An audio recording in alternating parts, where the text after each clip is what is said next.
ನನ್ನ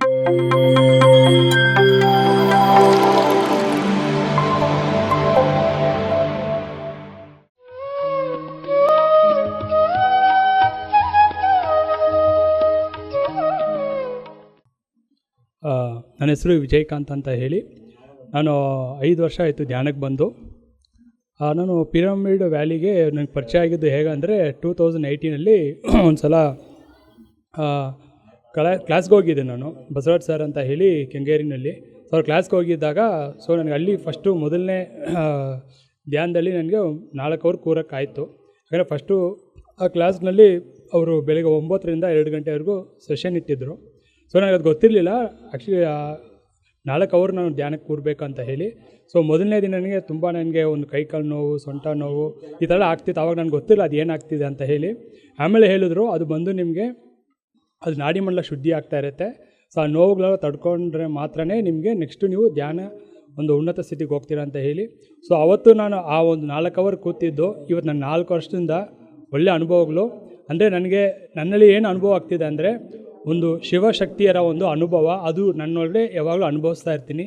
ಶಿವಶಕ್ತಿ ಅಂತ ಹೇಳಿ ನಡಿ ಪಿಂಗ್ಲ ನಡಿ ಚೆನ್ನಾಗಿ ಜಾಗೃತಿ ಆಗ್ತಾ ಇರುತ್ತೆ, ಕುಂಡಲಿನಿ ಶಕ್ತಿ ಜಾಗೃತಿ ಆಗ್ತಾ ಇರುತ್ತೆ. ಆ ಶಿವಶಕ್ತಿ ಅನ್ನೋದು ಕೇಳಿರ್ತೀವಿ, ಬಟ್ ನನ್ನೊಳ ಅನುಭವ ಬಂದಾಗ ಮಾತ್ರ ನನ್ನ ಶಕ್ತಿ ಆದಿಶಕ್ತಿ ಮತ್ತು ಹೆಂಗೆ ನನ್ನ ನಡೆಸ್ತಿದ್ದಾರೆ, ಆ ಶಿವನೋ ಇಬ್ಬರು ಸೇರಿಸಿ ಎಷ್ಟು ನನಗೆ ಜ್ಞಾನ ತಿಳಿಸ್ತಾ ಇದ್ದಾರೆ.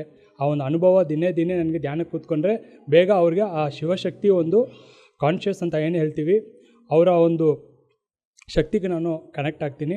ಕಾಸ್ಮಿಕ್ ಎನರ್ಜಿ ಅಂತೂ ನನಗೆ ಧ್ಯಾನ ಕೂತ್ಕೊಂಡ್ರೂ ಸರಿ, ನನ್ನ ಕೆಲಸದ ಮೇಲೂ ಸರಿ, ನಮ್ಮ ಮನೆ ಕೆಲಸ ಮಾಡೋವಾಗಲೂ ಸರಿ, ಆಫೀಸ್ ಕೆಲಸ ಮಾಡೋವಾಗ ಯಾವಾಗಲೂ ನನ್ನ ಒಳಗಡೆ ಆ ವಿಶ್ವ ಪ್ರಾಣಶಕ್ತಿ ಅನ್ನೋದು ಪ್ರವಾಹ ಆಗ್ತಾನೆ ಇರುತ್ತೆ. ಏನಕ್ಕಂದರೆ ನಾನು 5 ವರ್ಷ ಅಷ್ಟು ಸಾಧನೆ ಮಾಡಿದ್ದೆ. ಸಮಯವೇ ಸಾಧನೆ ಅಂತ ಹೇಗೆ ನಮ್ಮ ಪತ್ರಿಜಿ ಗುರುಗಳು ಹೇಳ್ತಾರೋ, ಸಮಯ ಸಿಗ್ದಾಗೆಲ್ಲ ಸಾಧನೆ ಮಾಡಬೇಕು. ಎಷ್ಟಕ್ಕೆಷ್ಟು ನಾವು ಸಾಧನೆ ಮಾಡ್ತೀವೋ ನಮ್ಮ ಪ್ರಗತಿ ಅಷ್ಟು ನಾವು ಆತ್ಮ ಪ್ರಗತಿ ಹೊಂದುತ್ತಾ ಇರ್ತೀವಿ. ಸೊ ಹುಣ್ಣಿಮೆ ಧ್ಯಾನ ಆಗಿರ್ಬೋದು, ನಾನು ಎಲ್ಲ ಹುಣ್ಣಿಮೆ ಧ್ಯಾನಕ್ಕೂ ಅಮಾವಾಸ್ಯೆ ಧ್ಯಾನಕ್ಕೂ ಹೋಗ್ತಾ ಇದ್ದೆ. ಎಲ್ಲ ಮಾಸ್ಟರ್ಗಳು ಸುಮಾರು ಸೀನಿಯರ್ ಮಾಸ್ಟರ್ಸು ಎಲ್ಲರೂ ಮಾಸ್ಟರ್ಗಳ ಜ್ಞಾನ ತಿಳ್ಕೊಳ್ತಾ ಇದ್ದೆ. ನಮ್ಮ PSS ಎಷ್ಟೋ ಬ್ರಹ್ಮಜ್ಞಾನಿಗಳಿದ್ದಾರೆ. ಸೊ ಅವ್ರ ಹತ್ರ ಎಷ್ಟೋ ಕ್ವಶನ್ಸ್ಗಳು ಪ್ರೇಮ್ನಾಥ್ ಸರ್ ಬಂದಿರ್ತಾರೆ. ಪ್ರೇಮ್ನಾಥ್ ಸರ್ ಗುರುಗಳದ್ದು ಎಷ್ಟೋ ನಾನು ಸೆಷನ್ಸ್ನ ಅಟೆಂಡ್ ಮಾಡಿದ್ದೀನಿ, ಅವ್ರ ಜೊತೆನೇ ಕೂತು ಧ್ಯಾನನೂ ಮಾಡಿದ್ದೀನಿ, ಎಷ್ಟೋ ಜ್ಞಾನ ತಿಳ್ಕೊಳ್ತಾ ಇದ್ದೀನಿ. ಈಗ ಎಷ್ಟೋ ಒಂದು ಕ್ಲಾಸ್ಗಳು ಸೆಂಟರ್ಸ್ಗೆ ಹೋದಾಗ ಕ್ಲಾಸ್ಗಳು ತಿಳಿಸ್ತಾ ಇರ್ತೀನಿ. ಅಂದರೆ ನನಗೆ ಇದುವರೆಗೂ ಗೊತ್ತಿರಲಿಲ್ಲ ನನ್ನ ಆತ್ಮ ಉದ್ದೇಶ ಏನು ಅಂತ ಹೇಳಿ. ಇಲ್ಲಿ ಧ್ಯಾನಕ್ಕೆ ಬಂದಾಗ ಗೊತ್ತಾಯಿತು, ನಾನೇನು ಇಷ್ಟು ವರ್ಷ ಜ್ಞಾನ ಹೊಂದಿದ್ದೀನೋ ಇದೆಲ್ಲವೂ ಕೂಡ ನಾನು ಹಂಚಬೇಕು. ಪ್ರಕೃತಿ ನನಗೆ ಎಷ್ಟು ಜ್ಞಾನ ತಿಳಿಸ್ತಾ ಇದೆಯೋ ಅಷ್ಟು ನಾನು ಹಂಚಬೇಕು ಅಂತ ಹೇಳಿ ನನ್ನ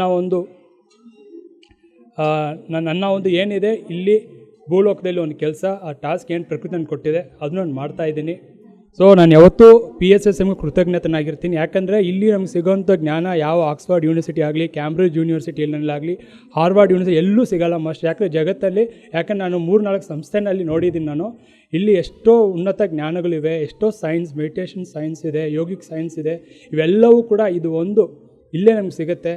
ಸೊ ಇಷ್ಟು ಹೇಳಿ ನನ್ನ ಒಂದು ಮಾತುಗಳನ್ನು ಮುಗಿಸ್ತೀನಿ. ಎಲ್ಲ ಪಿರಮಿಡ್ ಮಾಸ್ಟರ್ಗಳು ನನ್ನ ಆತ್ಮಪೂರ್ವಕವಾದ ಧನ್ಯವಾದಗಳು. ಎಲ್ಲ ಧ್ಯಾನಿಗಳಿಗೂ ನನ್ನ ಆತ್ಮ ವಂದನೆಗಳು. ಯಾವತ್ತೂ ನಾನು ಸದಾ ಹೇಳ್ತಾ ಇರ್ತೀನಿ, ಧ್ಯಾನಿಗಳೇ ನಮ್ಮ ಮನೆ ದೇವರು, ಧ್ಯಾನಿಗಳನ್ನ ಯಾವತ್ತೂ ಅಭಿಮಾನಿ. Thank you masters. ನಮಸ್ತೆ, ನನ್ನ ಹೆಸರು ಗೀತಾ ಅಂತ. ನಾನು ಇಲ್ಲಿ ಬೆಂಗಳೂರಲ್ಲಿ BBMPಲಿ ಲ್ಯಾಬ್ ಟೆಕ್ನಿಷಿಯನ್ ಕೆಲಸ ಮಾಡ್ತಾಯಿದ್ದೀನಿ. ನಾನು ಈ ಧ್ಯಾನಕ್ಕೆ ಬಂದು 2 ವರ್ಷ ಆಯಿತು. ಇದಕ್ಕಿಂತ ಮುಂಚೆ ನನಗೆ ಧ್ಯಾನ ಅಂದರೆ ಏನೂ ಗೊತ್ತಿರಲಿಲ್ಲ. ಆದರೆ ಯೂಟ್ಯೂಬಲ್ಲಿ ನೋಡಿಬಿಟ್ಟು ನಾನು ಧ್ಯಾನಕ್ಕೆ ಬಂದಿದ್ದು.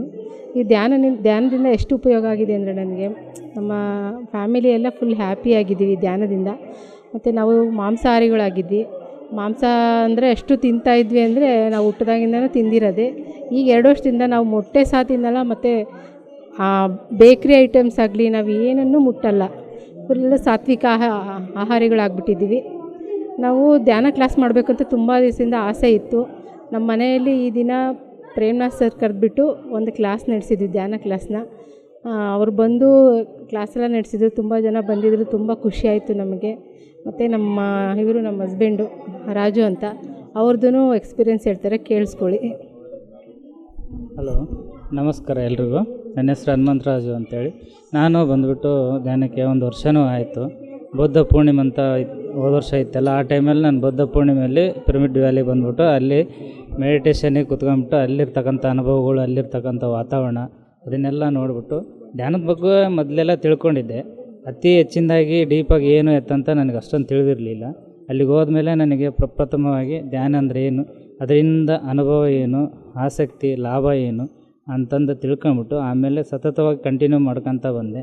ಆಮೇಲೆ ನನ್ನಲ್ಲಿರ್ತಕ್ಕಂಥ ನೆಗೆಟಿವ್ ಥಾಟ್ಸ್ ಎಲ್ಲ ಮಾಡ್ಕೊತ ಡಿಲೀಟ್ ಮಾಡ್ಕೊತ ಬಂದಾಗ ನನಗೊಂದು ಜ್ಞಾನ ಸಂಪತ್ತು ಅನ್ನೋದು ಏನಂತ ನಿಜವಾದ ನನಗದು ಗೊತ್ತಾಯಿತು. ಆವತ್ತಿನಿಂದ ಇವತ್ತಿನವರೆಗೂ ಧ್ಯಾನದಲ್ಲಿ ಬರ್ತಾನೆ ಇದ್ದೀನಿ. ದಿನಕ್ಕೂ ಕಲ್ತಿರೋ ಅಭ್ಯಾಸಗಳು ಬಿಡ್ಬೇಕಂತೇಳಿ ಸತತವಾಗಿ ಪ್ರಯತ್ನ ಪಟ್ಕೊಂತ ಕಾನ್ಸಂಟ್ರೇಷನ್ ಮೈಂಡ್ ಇಟ್ಕೊಂತ ಕೆಟ್ಟ ಆಲೋಚನೆ ಡೈವರ್ಟ್ ಮಾಡ್ಕೊಂತ ಬರ್ತಾ ಒಂದು ಸಿದ್ಧಿ, ಒಂದು ಸಾಧನೆ ಅಂತ ಬರುತ್ತಲ್ಲ, ಆ ಲೆವೆಲಿಗೆ ಬಂದಿದ್ದೀನಿ. ಈಗ ಆತ್ಮಸಾಕ್ಷಿ ಅನ್ನೋದು, ಆತ್ಮತೃಪ್ತಿ ಅನ್ನೋದು ಈಗ ನನಗೆ ಭಾಳ ಸಂತೋಷವಾಗಿದೆ. ನಿಜವಾದ ಸಂತೋಷ ಅಂದರೆ ಇದರಲ್ಲಿ ಇದೆ ಅಂತ ನನಗೆ ಒಂದು ಅನುಭವ ಹೆಚ್ಚಿನದಾಗಿ ನನಗೆ ತಿಳ್ಕೊಳಂಗಾಯಿತು. ಇಷ್ಟು ನನ್ನ ಅನುಭವ. ಈಗ ನನ್ನ ಮಗ ಮಾತಾಡ್ತಾನೆ. ನನ್ನ ಹೆಸರು ಅಕೋಲು. ನಾನು ಬಂದು 9th ಸ್ಟ್ಯಾಂಡರ್ಡ್, ಇವಾಗ 10th ಸ್ಟ್ಯಾಂಡರ್ಡು.